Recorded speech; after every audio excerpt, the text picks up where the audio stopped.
TV show Scout of the Past.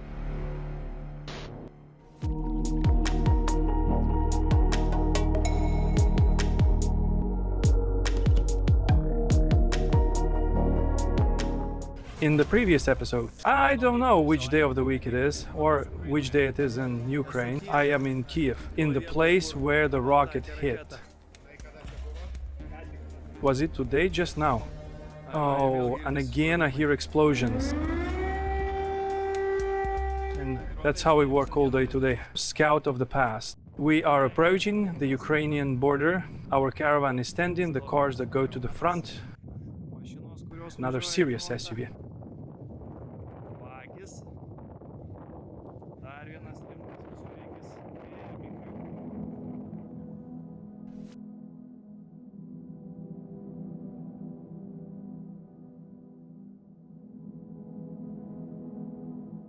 We arrived back in Kyiv today. We brought some bulletproof vests, some thermal imagers, and now we are delivering directly to Kyiv. I'll show you some sights of how we drive around here.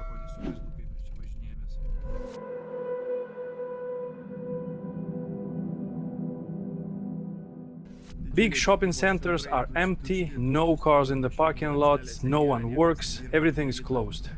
Retroville shopping center.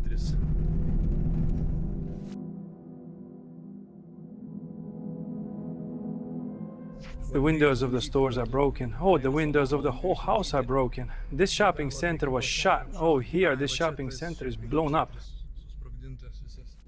I am in front of the blown up shopping center. The man will tell you what and when it happened.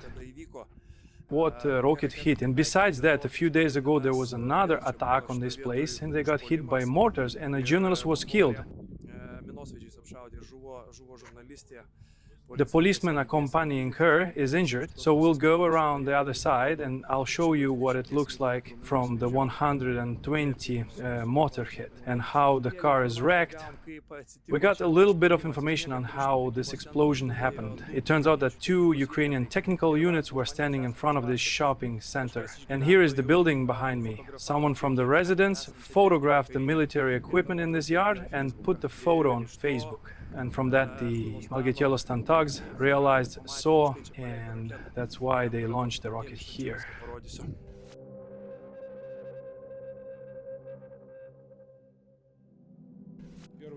The first hit was right where Sport Life is. It hit there. The guys, everyone who was on the night and the day shift, they were immediately taken away.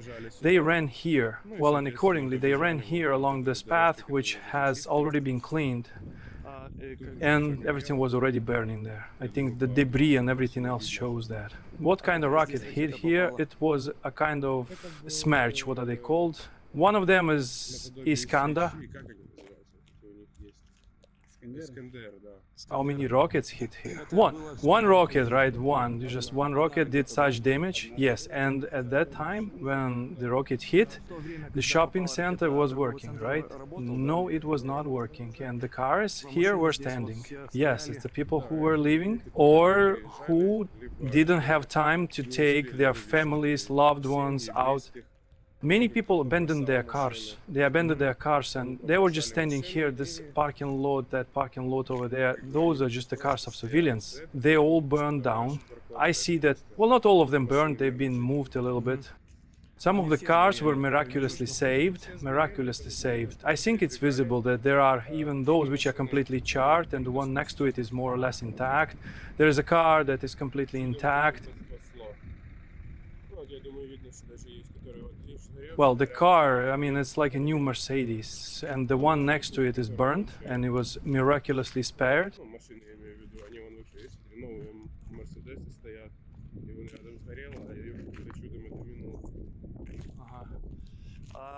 And the epicenter was where the first collapse was. That's the epicenter.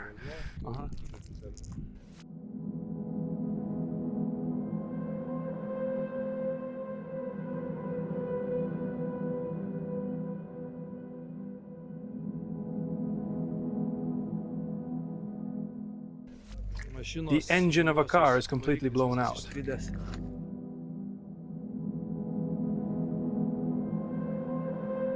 The parking lot of the shopping center is already being cleaned. Construction equipment has arrived and is now trying to clean up just so that the city would not be ruined, so that the residents' morale would be higher, so that people would not be afraid, so that there would be as few of these views as possible. So behind me, the cleaning equipment is already working. They have already cleaned a large part of the parking lot. They have already cleaned a large part of the parking lot. I'm going to try to get inside the building. I'll show you how the damage is inside.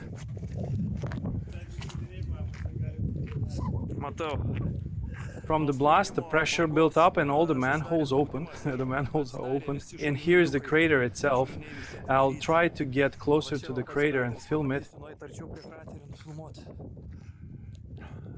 The ceilings of the building have collapsed. First floor, the columns are visible, bent from the blast wave. This whole building's just barely holding on. It will probably be impossible to save it. It will have to be demolished.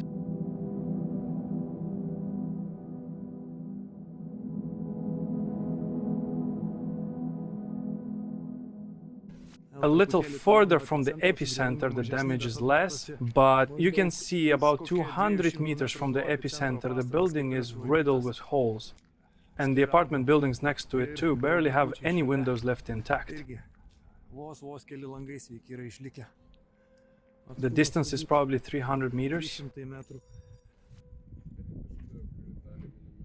What's up? They're shooting with mortars? Yes, this is a mortar head 120 millimeters. Here is the result of the work of the fascists. This shopping center was blown up about a week ago, and then the cleaning work took place. Journalists arrived and another mobile team, a group of saboteurs, was sent who fired mortars at the equipment, the cleaning people and the journalists. Behind me is a 120 mortar crater. And now we are going to the other side of the shopping center where a journalist from Russia, a Russian journalist with Polish military accreditation, was killed. She was doing a report about this shopping center, and at that time a mortar shell landed right next to her and she died. She was not wearing an anti-penetration vest. Her heart exploded from the blast wave.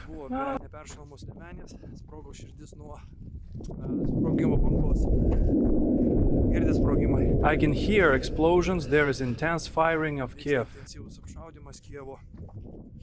both with rockets and artillery. We drove past several warehouses that were hit by rockets, so I didn't have time to film it. We drove by quickly, but there were fires everywhere. We just spent the night near Kyiv and we heard heavy shelling all night long. And then we drove past many fires. The shopping center parking lot on the other side, there was no rocket fire there. This side was hit by mortars a few days later. Let's go and I'll show you up close what it looks like where the mortar hit. We talked to the locals, so what they need most now is armored vests. We provide as much as we can, but our capabilities are very limited because they ask us between 2,000 and 3,000 armor vests. In total, we have produced 1,500, send them to the front. A drop in the bucket, tears in the ocean, but we are still working, we are trying as much as we can. Here was a car, a completely new Ford, completely riddled, and here the mortar hit. The direction is visible, it was that direction, from that side.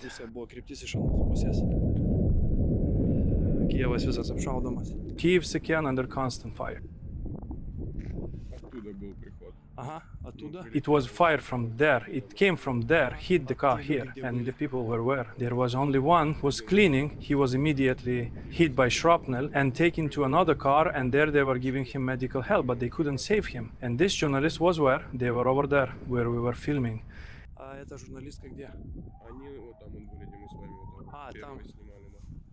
And there is a Lithuanian flag on the gas station. Of course, it's over there.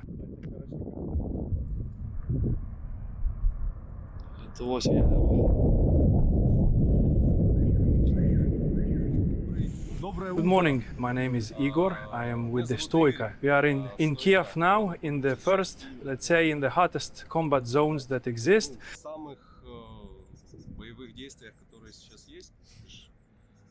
So we are, the contact line is a few kilometers away, let's say 10, 12 kilometers.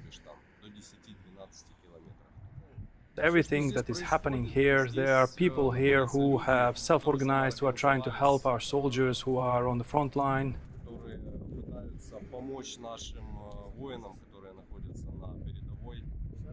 My wife and I are directly involved in volunteering. We provide everything that is possible and impossible. Evacuation, we supply to the cities, humanitarian aid, everything that is possible we do. And look, are the sounds we hear outgoing or incoming? It's incoming for us. And moreover, they happen here, well, every day. And the distance from us is how much, approximately, of incoming? Well, somewhere around maybe 1.5 kilometers, 1.5 kilometers. They are really shelling here. It's artillery, right? Yes, it's artillery. It's that artillery that is working on the positions. Well, not really on the positions. They just shoot wherever they can, and there is no direct hit. And they hit buildings, right? Coming up next. Troleibusas su stulpo konstrukcijom taip susipainiojo, kad net nesugebėjo atskirti. Žiūrėk, stogų nėra, visi aplinkui namų stogai nuplėšti. 3 Iskander raketos, 2 pastatus viena šalia. Scout of the past. And they hit buildings, right? Yes, they are hitting residential buildings, that is, in those places where people live. But since many people have now left Kyiv, and there are very few people left, for the most part, thank God, it goes without casualties, I see. And there, your guys are fighting there, right? And you are covering their rear here, right? I understand, right? And what are you doing specifically? Well, you, I see, are patrolling the roads, right? The checkpoints were organized by separate guys who live here, who have families here, who didn't go, in fact, to the front.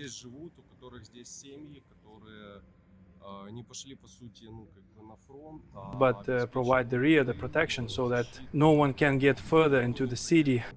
So, in fact, here is a checkpoint, which, if God forbid, someone passes through, they will be able to see it, they will be able to report it, and somehow stop it.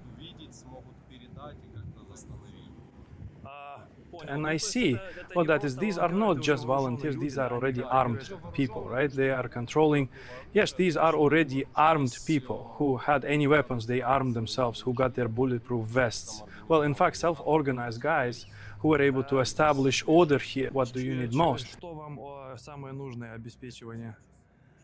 You know, it's easier to say what is not needed, because as such, everything is needed in the supply.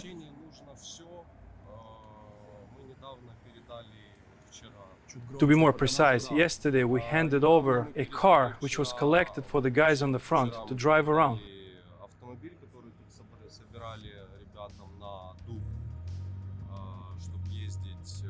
A lot of things, armor vest, tactical vest, gloves, everything, thermal imagers, collimeters. It's easier to say what is not needed, because in these combat conditions everything is essentially consumables. The same bulletproof vest. No, we have set up, my guys, my friends, they have set up the production of tourniquets, because in Ukraine there were none. And now they are producing them, somehow certified them, and started supplying them to the front. Food packages, yes. Some humanitarian aid comes, many things we buy ourselves, medicines, because now they are combat operations, I see. And we, to other cities at least, we are investing in Kyiv. Recently handed over to Nizhin, that's the Chernihiv region. There under the convoy and humanitarian aid went. Well, that's it. As far as we can, we help, we fight.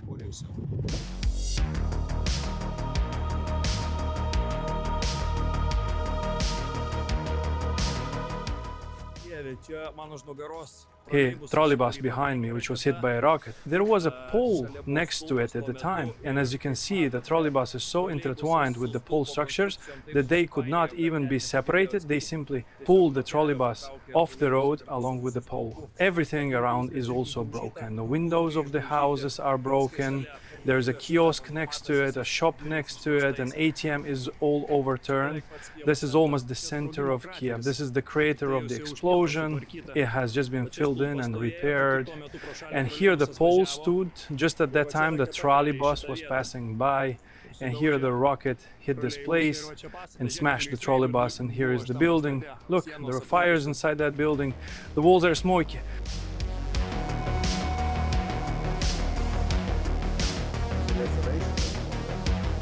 Look, the roofs are missing, all the roofs of the houses around are torn off.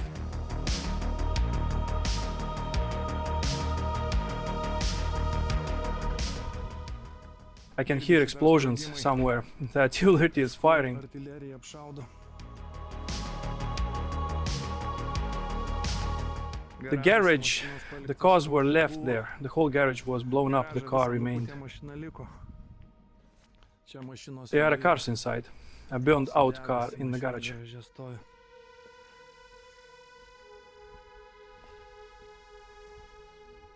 O čia And vaikų here is the darželis. kindergarten. Also, the roof of the kindergarten is partially torn off. Kyiv, one of the residential areas, not the center itself, a little further from the center. Here behind me is the place where the rocket hit. Everything around is destroyed, demolished.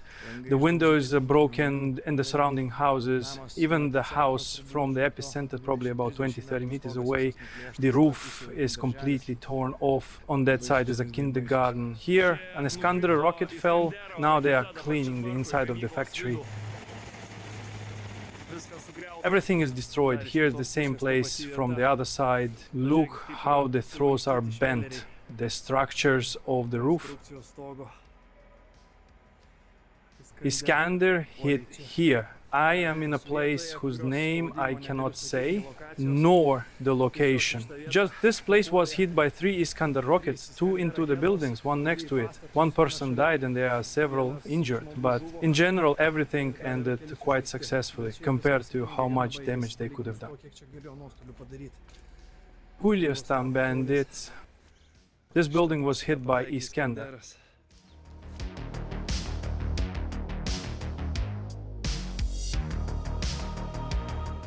Thank you, Lithuania. Serūnas, you are a cool guy. Thank you again. Today, our friends from Lithuania visited our territorial defense, who support us very much, help us a lot. We are immensely grateful to them. We arranged a little excursion for them, showed them how everything is organized for us.